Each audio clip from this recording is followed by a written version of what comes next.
เขามีทัวร์พาไปดูหมูด้วยเรือลำเล็กจากใน Information Center ที่ฝั่งโลซุกทีนี้ก็เลยเดินไปถามป้าที่ตรงนั้นป้าก็บอกว่าโนโค้ดแต่ว่าดื้อก็เลยถือโบรชัวร์นั้นไปถามคนใน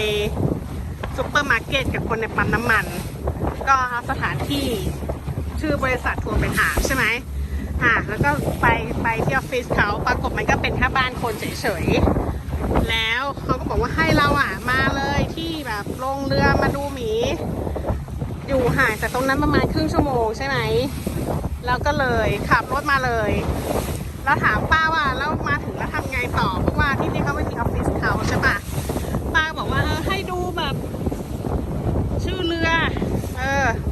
ก็ไปยืนคุยคว้ากันสักแป๊บหนึ่งแล้วก็มีคนเดินมาหาดีใจก็ได้ออกมากันแล้วมีเราแค่2 คนนะคะไปดูกันขอให้ได้เจอแล้วเมื่อเช้าเราออกทะเลกันแล้วรอบหนึ่งไปดูปลาวาฬปลาพอพอยส์อะไรพวกนี้แต่ว่าจริงๆเวลาที่เรานัดไว้ตั้งแต่แรกคือเมื่อวานตอนบ่ายแต่ว่าเรือออกไม่ได้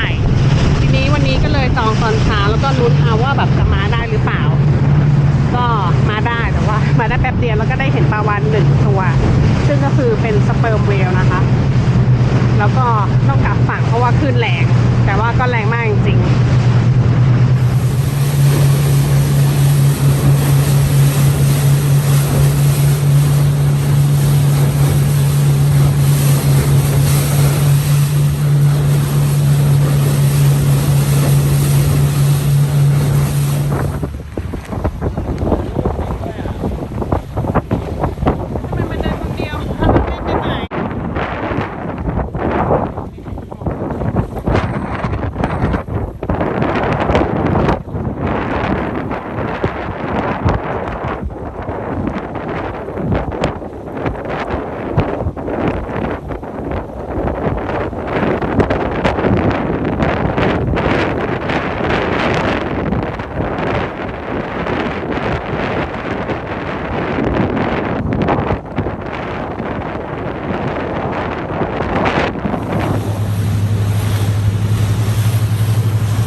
จะไปดูหมีนะคะ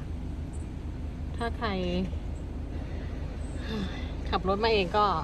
มาที่นี่ได้แต่ว่าหาบริษัทจองไปดูก็ยากนิดนึงเพราะว่านี่ปิดค่ะแล้วก็บริษัทที่เราไปก็คือไม่ได้มีออฟฟิศจริงจังอันนี้คือโชคดีนะที่ได้มา